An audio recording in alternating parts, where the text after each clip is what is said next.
Czy wiecie, że Leszno przez wieki było jednym z najbardziej wielokulturowych miast Wielkopolski, a jego historia związana jest z królem Polski Stanisławem Leszczyńskim? Spotykały się tu różne wyznania i tradycje, pozostawiając po sobie niezwykłe zabytki.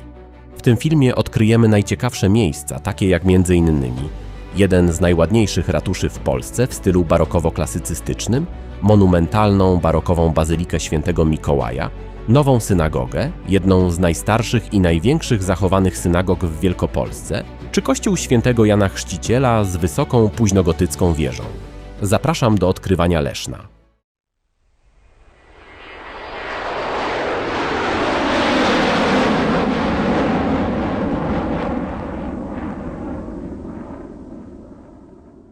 Mało kto wie, jak wiele niezwykłych historii kryje Leszno. Miasto związane z królem Polski, pełne wyjątkowych zabytków i śladów swojej wielokulturowej przeszłości, może być prawdziwym zaskoczeniem dla tych, którzy odwiedzają je po raz pierwszy. W tym filmie pokażę Wam najciekawsze miejsca Leszna. Sprawdzimy, co kryje jedno z najbardziej interesujących miast południowej Wielkopolski. Leszno to miasto, które przez wieki przyciągało ludzi z różnych stron Europy. I właśnie ta różnorodność jest jednym z jego największych wyróżników. W XVII wieku można było tu spotkać Polaków, Czechów, Niemców, Żydów, Szkotów, Włochów czy Węgrów. Obok siebie żyli katolicy, luteranie, kalwiniści i bracia czescy. Do Leszna przybył również Jan Amos Komeński, jeden z najwybitniejszych pedagogów XVII wieku. Spędził tu prawie 3 dekady i tworzył swoje najważniejsze dzieła. Leszczyńska szkoła, w której pracował, zyskała nawet określenie Nowe Ateny. Leszno ma też królewską historię. To właśnie tutaj wyrastał Stanisław Leszczyński, który dwukrotnie został królem Polski. Jego córka Maria zrobiła jeszcze większą karierę, została królową Francji i żoną Ludwika XV. Leszno miało jednak również swoje dramatyczne momenty. W 1656 roku zostało spalone, a później jeszcze kilkakrotnie niszczyły je wielkie pożary. Za każdym razem mieszkańcy odbudowywali miasto. Rynek w Lesznie jest historycznym centrum tego miasta i jednym z najważniejszych elementów jego dawnego układu urbanistycznego. Dzisiejsza zabudowa placu jest przede wszystkim efektem XIX-wiecznej rozbudowy, ale między późniejszymi kamienicami zachowały się również znacznie starsze obiekty, pamiętające XVII i XVIII stulecie. Większość istniejących budynków pochodzi z lat 1870-1914, natomiast nieliczne z nich przetrwały w niemal niezmienionej formie Wielki Pożar miasta z 1790 roku. Ich fasady reprezentują różne style historyzmu, dzięki czemu spacer wokół placu pozwala zobaczyć, jak Leszno zmieniało się w okresie intensywnego rozwoju gospodarczego. To właśnie wtedy powstawały nowe murowane budynki, a starsza zabudowa była przebudowywana i modernizowana. Warto zwrócić uwagę także na to, że pierwotny wygląd rynku był znacznie bardziej zróżnicowany niż obecnie.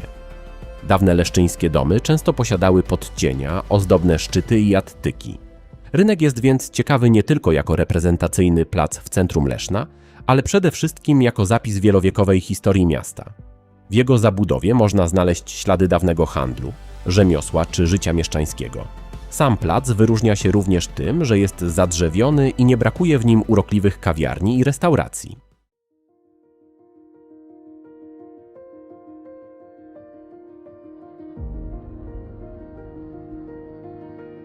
Ratusz, który jest na środku rynku, imponuje swoim wyglądem.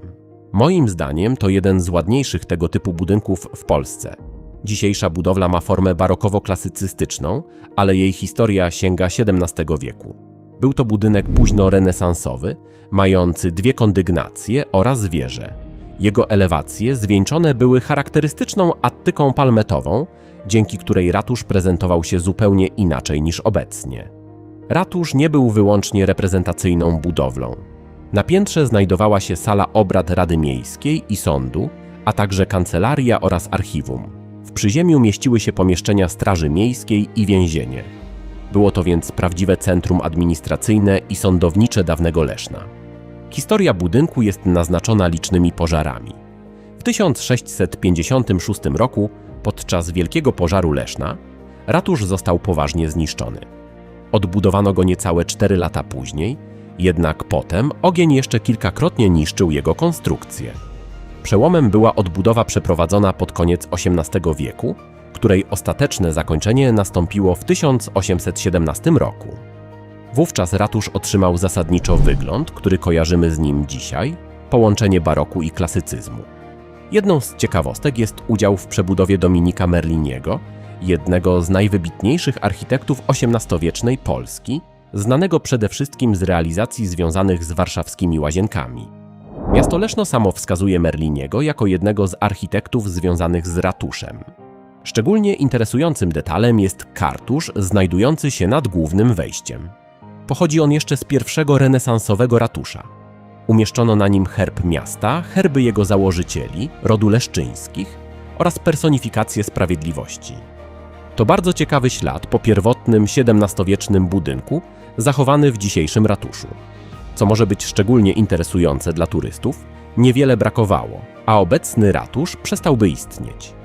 Krótko przed 1914 rokiem planowano rozebrać stary budynek i wznieść w jego miejscu zupełnie nowy ratusz. Ostatecznie pomysłu nie zrealizowano, dzięki czemu Leszno zachowało jeden ze swoich najcenniejszych zabytków. W latach od 2019 do 2020 przeprowadzono gruntowny remont elewacji i przyziemia ratusza oraz przebudowano instalację odgromową. Przed remontem ratusz miał charakterystyczny, intensywnie pomarańczowy kolor, natomiast w jego trakcie zastosowano beżowo-piaskową kolorystykę, nawiązującą do historycznego wyglądu. Odnowiono również charakterystyczne elementy budynku, w tym zegar na wieży, który powrócił do dawnego wyglądu. Codziennie w południe z wieży leszczyńskiego ratusza rozbrzmiewa hejnał miasta. Jego melodię skomponował w 1947 roku Czesław Orsztynowicz. Posłuchajmy jego fragmentu.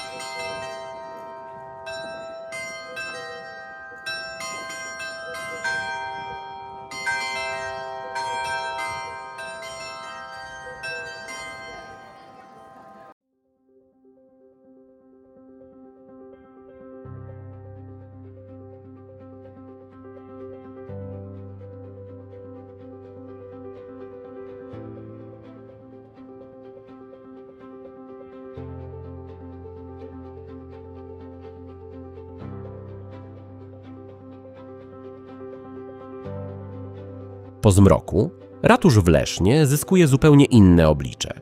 Efektownie podświetlona fasada, smukła wieża i bogate detale architektoniczne sprawiają, że jest to jeden z najbardziej charakterystycznych nocnych widoków miasta. Warto zobaczyć go również po zachodzie słońca i napawać się tym widokiem.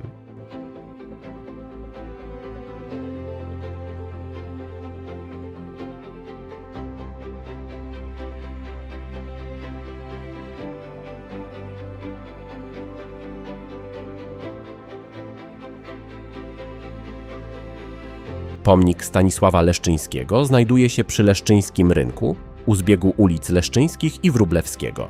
Brązowy monument waży około 600 kg. Król został przedstawiony w ruchu, jakby właśnie opuszczał rynek i zmierzał w kierunku Rydzyny związanej z rodem Leszczyńskich.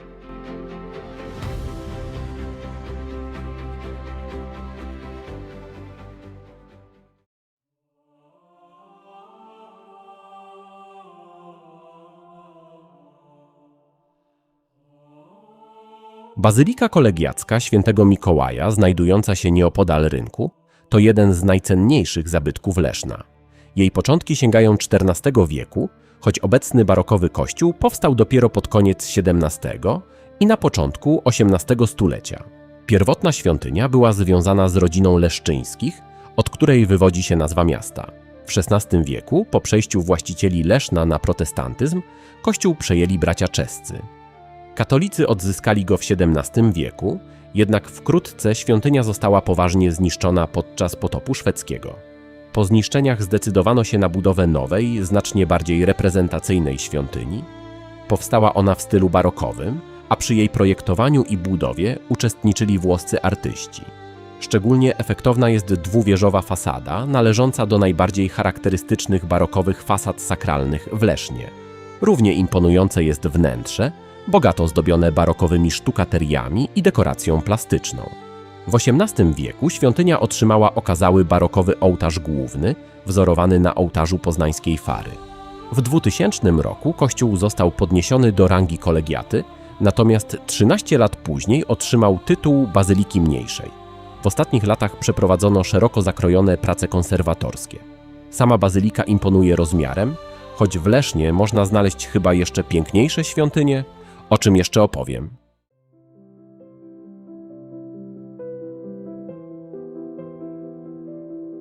Nowa synagoga w Lesznie to jeden z najcenniejszych zabytków związanych z żydowską historią miasta.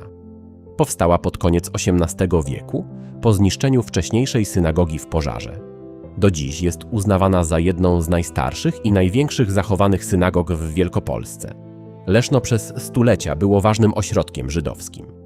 W XVIII i na początku XIX wieku tutejsza gmina należała do najważniejszych w Wielkopolsce, a Żydzi w najlepszych okresach stanowili niemal połowę mieszkańców miasta. Synagoga znajdowała się w samym centrum dawnej dzielnicy żydowskiej. Świątynia służyła leszczyńskiej społeczności żydowskiej do 1939 roku. Podczas II wojny światowej i w kolejnych latach synagogę wykorzystywano m.in. jako magazyn czy łaźnię miejską. Dziś w zabytkowym budynku działa część ekspozycyjna Muzeum Okręgowego w Lesznie. Zgromadzono tu eksponaty dotyczące historii, kultury i sztuki Leszna oraz regionu. Bilet normalny kosztuje 12 zł, natomiast ulgowy 10 zł.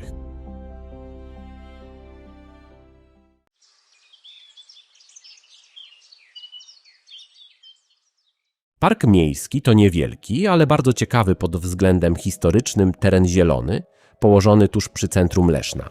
Zachował on historyczny układ związany z dawną rezydencją leszczyńskich i sułkowskich. Spacerując po parku, warto zwrócić uwagę na jego otoczenie. Od wschodu znajduje się barokowy pałac Sułkowskich, obecnie siedziba administracji publicznej. Dzisiejsza rezydencja stoi w miejscu dawnej siedziby rodu Leszczyńskich, której początki sięgają XVI wieku. Rafał V Leszczyński wzniósł tutaj renesansową budowlę przypominającą zamek z arkadowym dziedzińcem i 4 narożnymi basztami. Miała ona być nie tylko wygodną siedzibą właścicieli miasta, ale również reprezentacyjną magnacką rezydencją. W północnej części Parku Miejskiego znajduje się okazały neorenesansowy gmach liceum. Budynek wzniesiono w drugiej połowie XIX wieku. Początkowo mieściło się tutaj Królewskie Gimnazjum.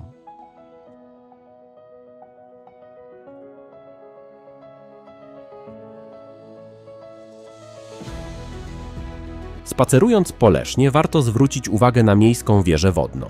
To zabytek techniki z przełomu XIX i XX wieku. Ma około 29 metrów wysokości. Wieża zapewniała odpowiednie ciśnienie w miejskiej sieci wodociągowej i służyła jako rezerwuar wody. Teatr miejski, znajdujący się w zabytkowym budynku przy ulicy Narutowicza, który został wzniesiony w drugiej połowie XIX wieku, jest wpisany do rejestru zabytków. Wiatrak Antoni przy ulicy Strumykowej. To zabytkowy drewniany wiatrak typu koźlak z XVIII wieku, jeden z 2 tego typu w mieście, oraz ławeczkę Romana Maciejewskiego przy ulicy Wałowej. To wybitny polski kompozytor i pianista związany z Lesznem. Młyn żytni Schneider i Zimmer to bardzo ciekawy zabytek przemysłowy Leszna.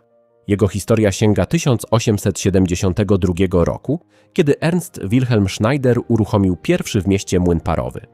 W związku z rosnącą produkcją wybudowano nowy zakład przeznaczony przede wszystkim do przemiału żyta. Młyn uruchomiony w 1900 roku był przemysłowym gigantem. Początkowo mógł przerabiać 120 ton zboża na dobę. Kompleks przez lata pozostawał niewykorzystany, ale obecnie jest poddawany rewitalizacji i przekształcany w nowe młyny, obiekt z apartamentami i lokalami usługowymi przy zachowaniu historycznego charakteru zabudowy. Leszno jest jednym z najważniejszych polskich ośrodków szybownictwa, dlatego umiejscowiony przy rondzie Zatorze oraz Galerii Starówka Szybowiec doskonale podkreśla lotniczy charakter miasta.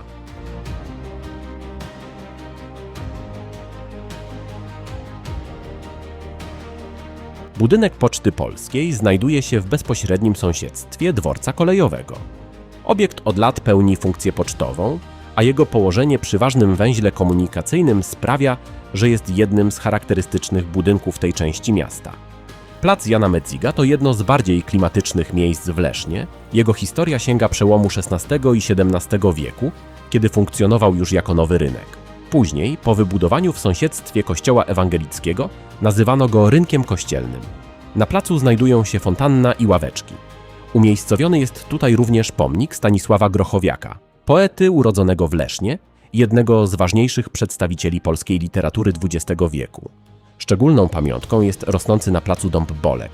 Posadzono go w 1871 roku jako tzw. dąb pokoju, upamiętniający zwycięstwo Prus w wojnie z Francją. Kościół Świętego Krzyża to jeden z najcenniejszych zabytków Leszna i zarazem pozostałość po silnej społeczności luterańskiej, która przez wieki współtworzyła historię miasta. Świątynia znajduje się przy placu Jana Metziga. Historia tego miejsca sięga XVII wieku. Luteranie wznieśli tutaj pierwszy drewniany kościół. Dwukrotnie padł on ofiarą wielkich pożarów. Po drugim z nich zdecydowano się na budowę znacznie okazalszej murowanej świątyni. Obecny kościół powstał na początku XVIII wieku przy udziale wybitnego włoskiego architekta Pompeo Ferrariego. Barokowa świątynia była wówczas jednym z największych kościołów protestanckich w Wielkopolsce. Jednym z najciekawszych elementów tego miejsca jest lapidarium rzeźby nagrobnej. Zgromadzono w nim płyty nagrobne, epitafia i obeliski pochodzące m.in. ze zlikwidowanych protestanckich cmentarzy Leszna.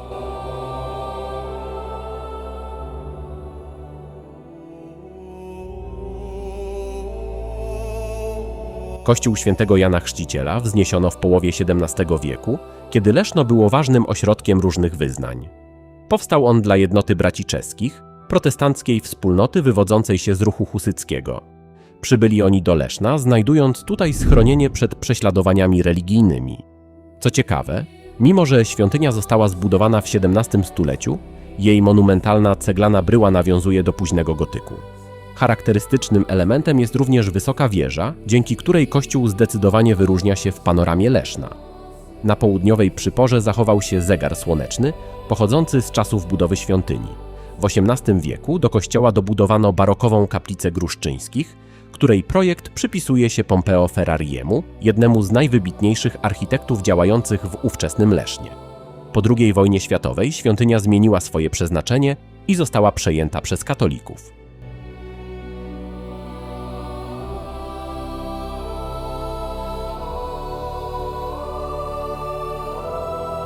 W południowej części Leszna, w dzielnicy Zaborowo, znajduje się wyjątkowy zabytek – Kościół Najświętszej Maryi Panny Wniebowziętej. Świątynia przy ulicy Czarnoleskiej powstała w 1796 roku jako zbór luterański, a jej budowę umożliwiło m.in. wsparcie księcia Antoniego Sułkowskiego, ówczesnego właściciela Leszna. To, co od razu przyciąga uwagę, to charakterystyczna konstrukcja szachulcowa – drewniany szkielet wypełniony cegłą. Jest to bardzo dobrze zachowany przykład XVIII-wiecznej architektury ewangelickiej na terenie Wielkopolski. Historia tego miejsca jest jednak znacznie starsza. Zaborowo było niegdyś osobnym miastem, lokowanym w 1644 roku, a wcześniej istniały tutaj inne świątynie luterańskie. Poprzednie kościoły kilkakrotnie niszczyły pożary, dlatego obecna budowla jest kolejną świątynią w tym miejscu. Po II wojnie światowej kościół przejęli katolicy, a od 1964 roku nosi obecne wezwanie Najświętszej Maryi Panny Wniebowziętej. Warto zwrócić uwagę także na wieżę oraz wnętrze świątyni. W środku zachowały się m.in. empory wsparte na profilowanych słupach, chór muzyczny, charakterystyczne sklepienie oraz zabytkowe ławki.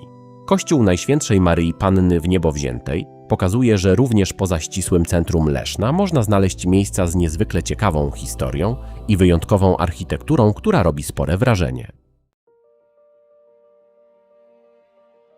Park Johnstona to ciekawy punkt na turystycznej mapie Leszna, szczególnie ze względu na swoją nietypową historię.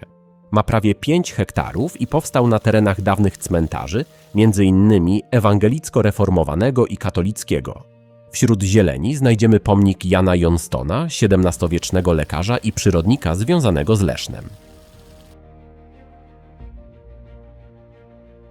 Przy ulicy 17 stycznia znajduje się pomnik żołnierzy garnizonu leszczyńskiego, którzy walczyli w wojnie obronnej w 1939 roku. Monument tworzą 3 ceglane konstrukcje przypominające bastiony obronne. Przed stadionem w Lesznie stoi pomnik Alfreda Smoczyka, jednej z największych legend miejscowego żużla. To właśnie tutaj rozwijał swoją karierę i zdobył tytuł indywidualnego mistrza Polski. W stronę stadionu prowadzi Aleja Gwiazd Żużla, utworzona dla upamiętnienia wybitnych zawodników, trenerów i działaczy związanych z tym sportem. Charakterystycznym elementem alei są także 4 motocykle żużlowe w kolorach odpowiadających barwom kasków używanych podczas zawodów. Mini-zoo znajduje się w Parku Tysiąclecia i jest miejscem, w którym można z bliska zobaczyć przede wszystkim zwierzęta domowe oraz ptaki. To bezpłatna atrakcja, dzięki czemu jest ciekawym punktem podczas spaceru po tej części miasta. Dzisiejsze mini-zoo jest pozostałością po znacznie większym leszczyńskim ogrodzie zoologicznym. Dawniej można było tutaj spotkać m.in. jelenie, dziki, niedźwiedzie, żubry i małpy. Przy ulicy Konkolewskiej znajduje się kościół świętego Antoniego Padewskiego. Choć nie jest zabytkiem sprzed kilku stuleci, jego historia i architektura zdecydowanie zasługują na uwagę. Pomysł budowy nowej świątyni pojawił się na początku lat 80. XX wieku. Kościół ma dużą, charakterystyczną bryłę. Jego powierzchnia wynosi około 1234 m2, a sama nawa główna zajmuje ponad 700 m2. Co ciekawe, w 1995 roku parafia otrzymała relikwie świętego Antoniego z Padwy, a kilka lat później do świątyni trafiły także relikwie świętej Faustyny Kowalskiej. Leszno ma również niezwykły szlak murali. Dąbrówka i Wieniawita nawiązują do legendy o początkach miasta i rodzie leszczyńskich. Atlas przypomina o dawnej rzeźbie, która niegdyś znajdowała się w Lesznie, natomiast Adam i Ewa przedstawiają znaną biblijną parę. Mural Ignacego Jana Paderewskiego upamiętnia wybitnego pianistę, kompozytora i polityka. Chłopiec i szybowce podkreśla lotnicze tradycje Leszna, a ułan na koniu przypomina o wojskowej historii tej części miasta. Na koniec warto zwrócić uwagę na Romana Maciejewskiego, kompozytora związanego z Lesznem, oraz Alfreda Smoczyka, legendę leszczyńskiego żużla.